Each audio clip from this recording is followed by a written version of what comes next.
नमस्कार। NIOS के DLED कार्यक्रम में आप सभी शिक्षार्थियों का स्वागत है। मैं निरंजन सहाय, प्रोफेसर हिंदी विभाग, महात्मा गांधी काशी विद्यापीठ, वाराणसी, उत्तर प्रदेश। प्रिय शिक्षार्थियों, आज मैं आपसे पाठ्यक्रम संख्या 503, ब्लॉक 1, इकाई 3 अर्थात प्रथम भाषा अर्जन से जुड़े विभिन्न प्रसंगों पर बातचीत करने जा रहा हूं। प्रिय शिक्षार्थियों, किसी भी बच्चे या बच्ची के जीवन की शुरुआत घरेलू या स्थानीय भाषाओं से होती है। अन्य शब्दों में इसे हम प्रथम भाषा भी कहते हैं, यानी जिस भाषा में बच्चे या बच्ची के जीवन की शुरुआत होती है वह कौन सी भाषा है? वह घरेलू भाषा ही प्रथम भाषा है। पर उस भाषा के साथ जैसे ही वे अपने स्कूल में दाखिल होते हैं, प्रायः उनकी भाषाओं के साथ दुराव का व्यवहार किया जाता है। बच्चा या बच्ची यह जानकर अचंभे में पड़ जाता है कि जिस भाषा में वह अपने घर में बातचीत कर रहा था, पिता से, माँ से, भाई बहनों से, नाते रिश्तेदारों से, जिस भाषा में वह गलियों में खेल रहा था, जिस भाषा में वह अपने पड़ोस के दोस्तों से बात कर रहा था, वह भाषा स्कूल में आकर अशुद्ध हो गई है। एक बारगी उसे घबराहट होती है। ऐसी घबराहट इसलिए होती है कि प्रायः उस प्रथम भाषा की भंगिमाओं के साथ विद्यालय प्रांगण में यह बर्ताव किया जाता है मानो वह भाषा एकदम अशुद्ध है। जबकि सच क्या है? सच तो यह है कि स्कूल में आने के पहले उसके पास घर में बोली जाने वाली भाषा के व्याकरण और उसकी भंगिमाओं की समझ हो चुकी होती है।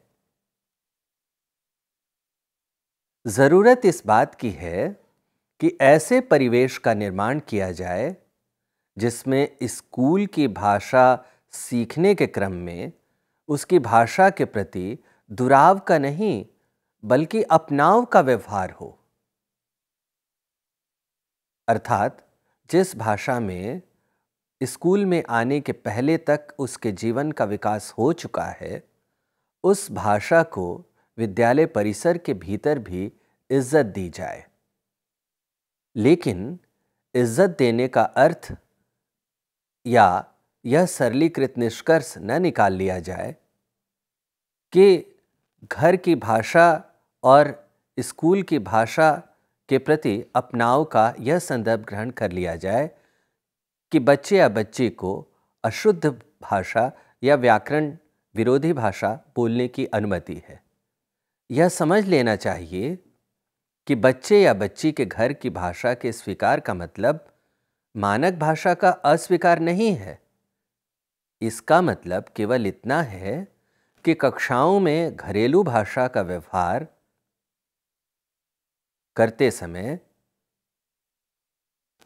उसका इस्तेमाल भाषाई व्याकरण और उसकी भाषा भंगिमा को सिखाने में पुल की तरह किया जाए। भाषा का काम महज भावों की अभिव्यक्ति नहीं है। वह जीवन को समझने, उससे जुड़ने और जीवन जगत को प्रकट करने के लिए अनेक बृहत्तर आयामों को भी संभव करती है। राष्ट्रीय शैक्षिक अनुसंधान और प्रशिक्षण परिषद यानी NCERT द्वारा प्रकाशित पुस्तिका भाषा की समझ के मुताबिक भाषा नियमों द्वारा नियंत्रित संप्रेषण का माध्यम भर नहीं है। यह सिर्फ संप्रेषण का ही काम नहीं करती, बल्कि यह तो पूरी दुनिया को सोचने समझने का माध्यम है। यह मानवीय व्यवहार का अटूट हिस्सा है। एक सूक्ष्म किंतु मजबूत ताकत की तरह भाषा संसार के प्रत्येक इंसान के दृष्टिकोण, उसकी रुचियों, क्षमताओं, यहाँ तक कि मूल्यों और मनोवृत्तियों को भी आकार देती है। अपने दिन भर की तमाम गतिविधियों को अंजाम देने के लिए हम सोचते हैं, महसूस करते हैं, तर्क देते हैं, विश्लेषण करते हैं और चीज़ों से जुड़ते हैं। हम ये सभी काम भाषा के माध्यम से करते हैं। इसे इस तरह भी कहा जा सकता है कि भाषा सिर्फ कहने और सुनने का ही नहीं, अपितु सोचने, समझने, अवलोकन करने, विश्लेषण एवं तर्क करने और जीवन को प्रस्तुत करने का काम भी करती है। एक अत्यंत महत्वपूर्ण बात की तरफ इसी समय इशारा कर लेना जरूरी लग रहा है कि भाषा यह सब काम तो करती ही है, लेकिन किसी भी विषय पर वह स्वाधीन राय देने या प्रकट करने का काम भी करती है। इस लिहाज से अधिगम की दुनिया में प्रथम भाषा अर्जन का अत्यंत विशिष्ट महत्व है। फिर एक बार और राष्ट्रीय पाठचर्या की रूपरेखा 2005 को याद कर लेना लाजमी होगा। पाठचर्या कहती है कि अपनी सहजात भाषिक क्षमता और परिवार तथा आसपास के लोगों से अंतःक्रिया का अनुभव लेकर जब बच्चे या बच्ची स्कूल आते हैं, तब उनमें अपनी भाषा या कई मामलों में अनेक भाषाओं में संवाद करने की क्षमता पूरी तरह विकसित होती है। वे केवल हजारों शब्दों के साथ स्कूल नहीं आते, बल्कि भाषा की जटिल और समृद्ध संरचनाओं के नियम जैसे ध्वनि, शब्द, वाक्य और संवाद के स्तर पर भी उनका पूरा नियंत्रण होता है। एक बच्चा न केवल सही सही समझना और बोलना जानता है, बल्कि वह अपनी भाषा या भाषाओं का उचित प्रयोग भी करता है। बच्चे व्यक्ति, स्थान और विषय के अनुसार अपने व्यवहार में परिवर्तन कर सकते हैं। जैसे माँ से बात करने के लिए उसके पास अलग भाषा होती है, अपने दोस्तों से बात करने के लिए उसके पास एक अन्य तरह की भाषा होती है। स्कूल में जब वह दाखिल होता है तो अपने अध्यापक अध्यापिकाओं से बात करने के लिए उसके पास एक अलग तरह की भाषा होती है। अर्थात बच्चों के पास स्पष्टता भाषा की जटिल संरचनाओं को ध्वनि प्रवाह के द्वारा अमूर्त करने की संज्ञानात्मक क्षमताएं होती हैं। कक्षा में क्षमता को उच्च स्तर के संवाद तथा ज्ञान संवेदना के द्वारा विकसित करना ही प्रथम भाषा के शिक्षण का उद्देश्य होना चाहिए। पाठचर्या इस ओर इशारा करती है कि कक्षा 3 के बाद से मौखिक और लिखित माध्यमों से उच्च स्तरीय संवाद कौशल और आलोचनात्मक चिंतन के विकास के प्रयास हों। प्राथमिक स्तर पर बच्चों की भाषाओं को बिना सुधारे उसी रूप में स्वीकार करना चाहिए जिस रूप में होती हैं। कक्षा 4 के बाद अगर समृद्ध और रुचिकर मौके दिए जाएं, तो बच्चे या बच्ची स्वयं भाषा के मानक रूप को ग्रहण कर लेते हैं। लेकिन इस प्रक्रिया के दौरान बच्चे या बच्ची की घरेलू भाषा के प्रति सम्मान का भाव बना रहना चाहिए। यह स्वीकार करें कि गलतियां अधिगम का हिस्सा होती हैं, यानी गलतियां भाषा सीखने के दरमियान होती हैं, ऐसा एकदम स्वाभाविक है।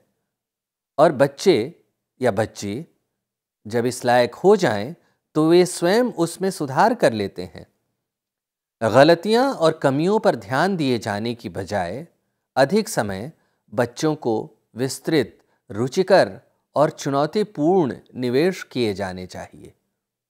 अर्थात प्रथम भाषा अर्जन के समय यह बात याद रखनी चाहिए कि जिस व्याकरण की समझ बच्चे या बच्ची को घरेलू भाषा का इस्तेमाल करते समय हासिल हो चुकी होती है, उसके सृजनात्मक विकास का माहौल विद्यालय परिसर के अंदर विकसित किया जाए।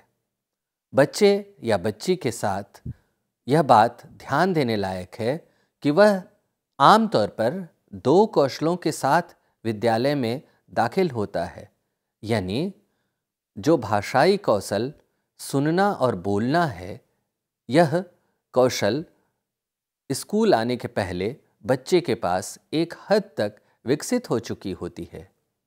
अब विद्यालय परिसर में भाषा कौशल के बाकी 2 पहलू सीखने की ज़रूरत होती है, यानी सुनना और बोलना के बाद पढ़ना और लिखना।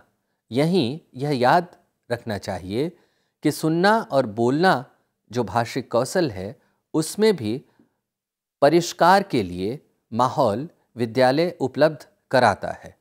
यानी सुनना, बोलना, पढ़ना, लिखना, ये सभी प्रथम भाषा अर्जन के ऐसे पहलू हैं जिन पर विचार करने की ज़रूरत है कि बच्चे या बच्ची जिस भाषा संपदा के साथ विद्यालय में दाखिल हुए हैं, उन्हें पर्याप्त विकसित होने का मौका विद्यालय परिसर के भीतर दिया जाए।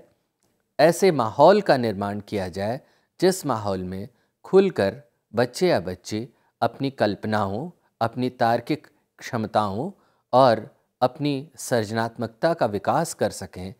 किसी विषय पर या किसी बात पर वे स्वाधीन राय देने की सामर्थ्य हासिल कर सकें। स्वाधीन राय के लिए यह ज़रूरी है कि उसके साथ आत्मीय व्यवहार का रिश्ता अपनाया जाए। प्रिय शिक्षार्थियों, प्रथम भाषा अर्जन का ही एक और महत्वपूर्ण बिंदु है यह कि मानव शरीर की जैविक अनुकूलता किस तरह की है।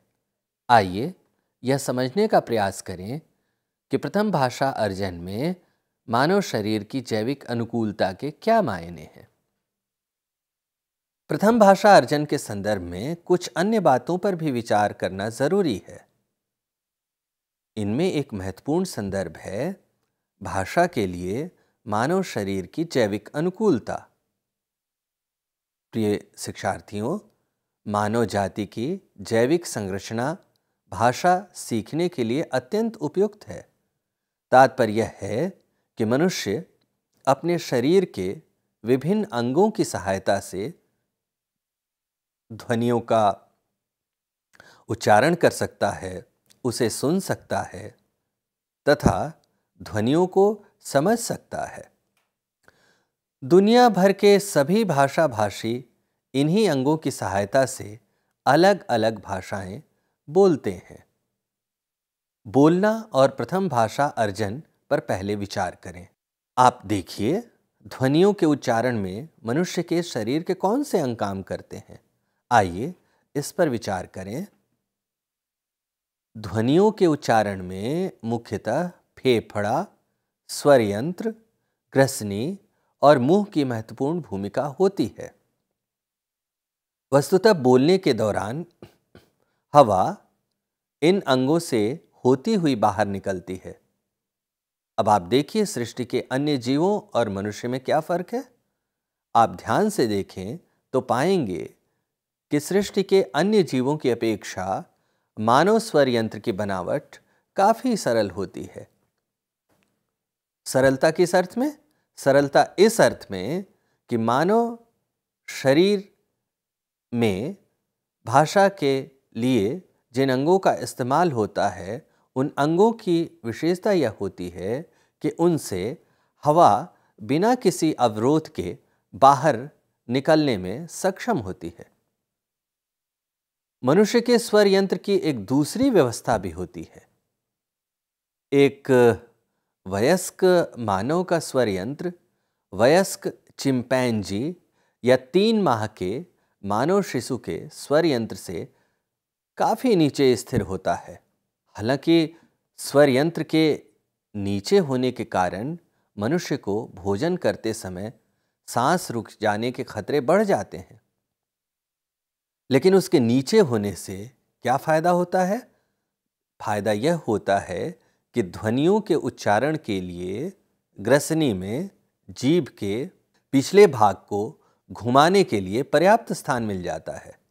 इसी तरह मुंह भी ध्वनियों के उच्चारण के लिए महत्वपूर्ण है। मुंह के विभिन्न अंग स्पष्ट उच्चारण में सहायक होते हैं।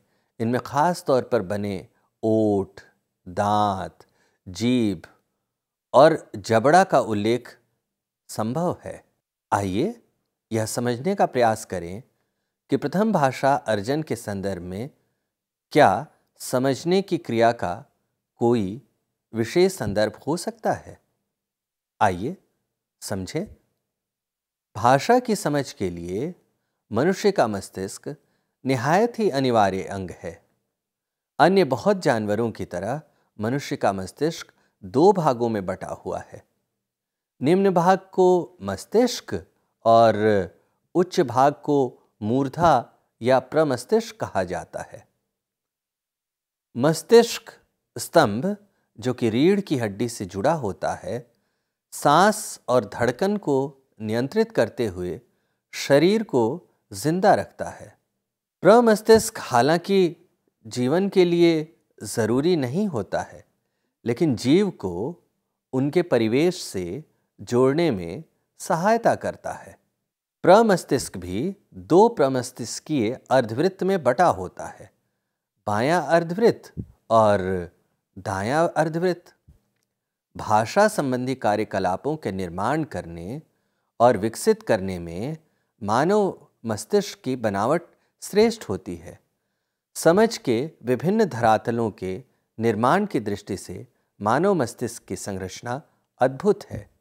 अर्थात भाषा सीखने में मनुष्य के शरीर और मस्तिष्क की बनावट का बहुत बड़ा योगदान है। यह उसे अन्य पशु पक्षियों या जानवरों से अलग ताकत देने में सफल होता है। आइए हम यह समझने का प्रयास करें कि प्रथम भाषा अर्जन में परिवेश की क्या भूमिका है। प्रिय शिक्षार्थियों, तकरीबन 4 साल का बच्चा या बच्ची घरेलू भाषाओं को धारा प्रवाह बोलने लगता है या लगती है। इस विकास में परिवेश की केंद्रीय भूमिका होती है। परिवेश का मतलब यह हुआ जिस वातावरण में बच्चा या बच्ची बड़ा होता है, पलता है, बढ़ता है। परिवेश के अंतर्गत उसके घर का माहौल, उसके मोहल्ले का माहौल, उसकी सड़क का माहौल या घर में चलने वाले विभिन्न वाद्य यंत्रों का माहौल या घर में बोली जाने वाली भाषा का माहौल, खेल के मैदान का माहौल या वे सभी पहलू जो उसके आसपास हैं शामिल होते हैं। यानी घरेलू भाषा या प्रथम भाषा के धारा प्रवाह बोलने में परिवेश की केंद्रीय भूमिका होती है। भाषा अर्जन के लिए स्वाभाविक मानवीय पूर्वानुकूलता निर्मित करने में एक भाषा समृद्ध परिवेश, जैसे देखभाल करने वाले वयस्कों द्वारा बच्चों का उनसे बात किया जाना, बच्चों के आसपास वयस्कों की अपनी बातचीत, उन्हें किताबें पढ़कर सुनाना, गीत गाकर सुनाना, दूसरे बच्चों के साथ बातचीत करना, संगीत सुनाना, टीवी दिखाना आदि की महत्वपूर्ण भूमिका होती है। साथ ही भाषा सीखने की एक उपयुक्त और निश्चित आयु भी होती है। यह आयु, ध्यान दीजिए शिक्षार्थियों, यह आयु मुख्यतः 2 से 14 साल तक की होती है। इस उम्र में बच्चे सहजता से भाषा सीख लेते हैं।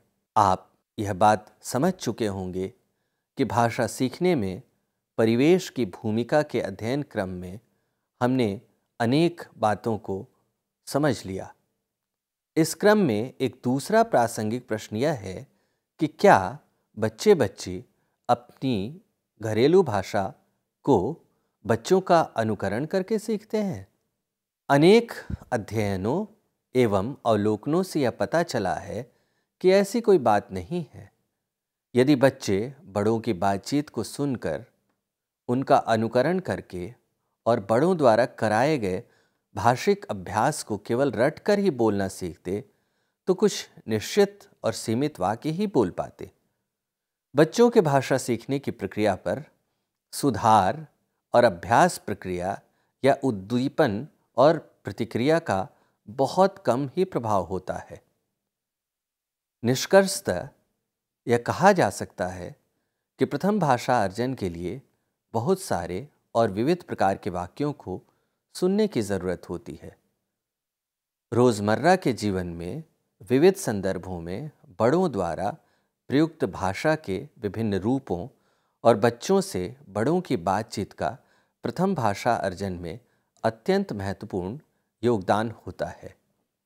प्रिय शिक्षार्थियों, यहाँ यह बात समझने का प्रयास करें हम लोग कि जो परिवेश होता है उसमें इस बात को समझ लेना चाहिए कि वह स्वाभाविक परिवेश हो, अर्थात कोई भी भाषा रटकर नहीं सीखी जा सकती है। प्रथम भाषा अर्जन तो हरगिज नहीं।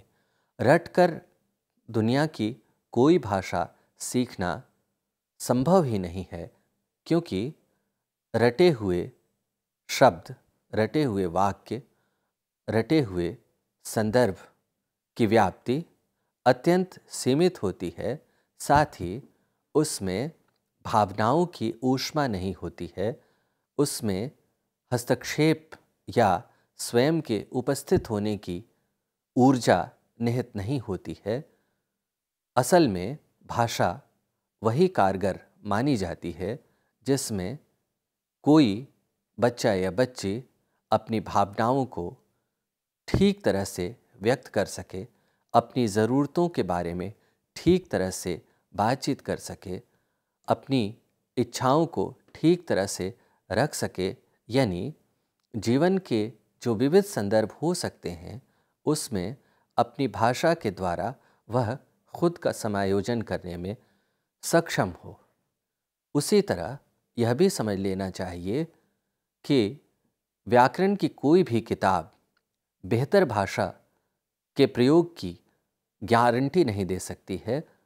असल में व्याकरण या शब्दकोश की दुनिया में संदर्भ जब तक शामिल न हो तब तक उसका असर किसी भाषा अर्जन के रूप में पढ़ना संभव नहीं है।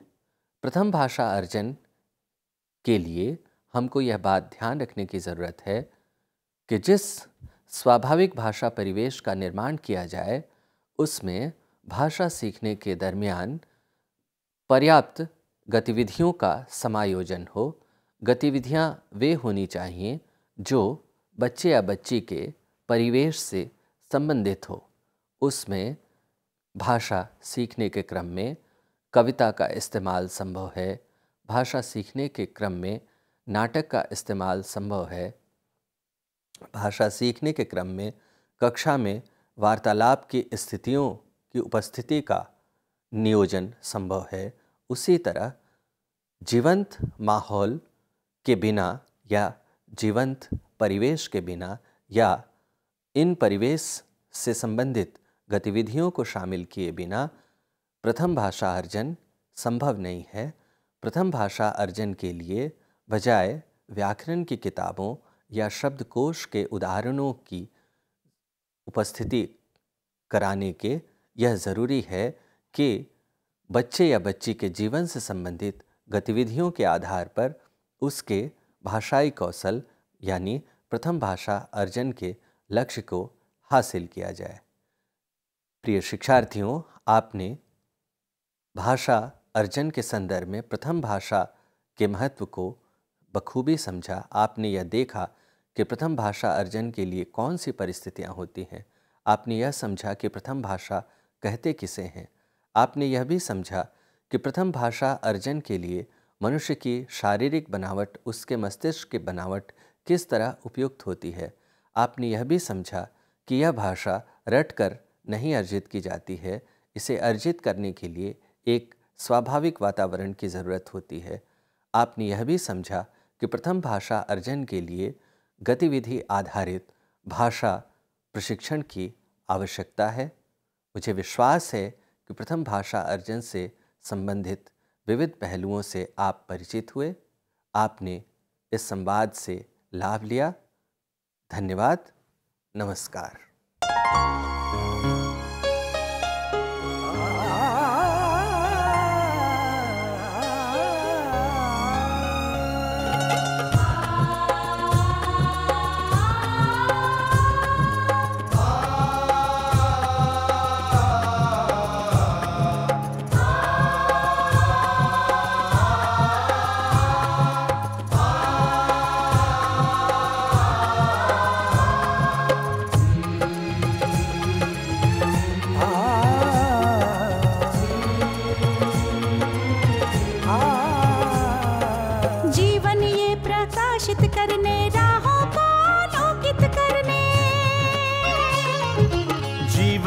प्रकाशित करने, राहों को आलोकित करने, हम अपना दीपक स्वयं बने, हम अपना रास्ता स्वयं चुने। हम अपना दीपक स्वयं बने, हम अपना रास्ता स्वयं चुने। जीवन ये प्रकाशित करने, राहों को आलोकित करने।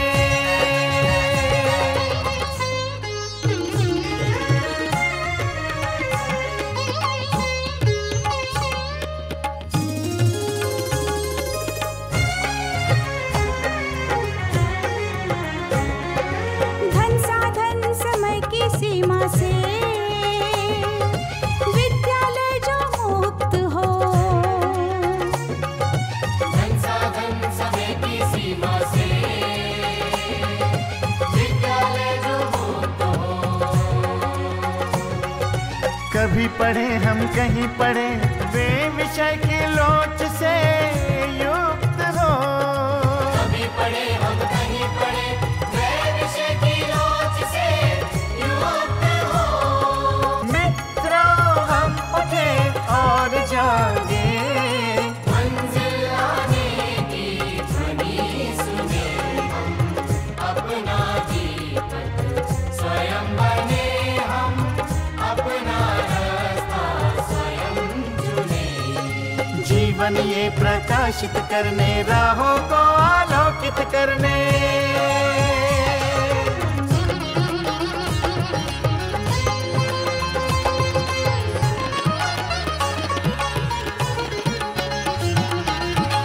राष्ट्रीय मुक्त विद्यालय का है द्वार खुला सबकी खातिर। शिक्षा परीक्षा का अवसर एक बार ही क्यों मिलता फिर।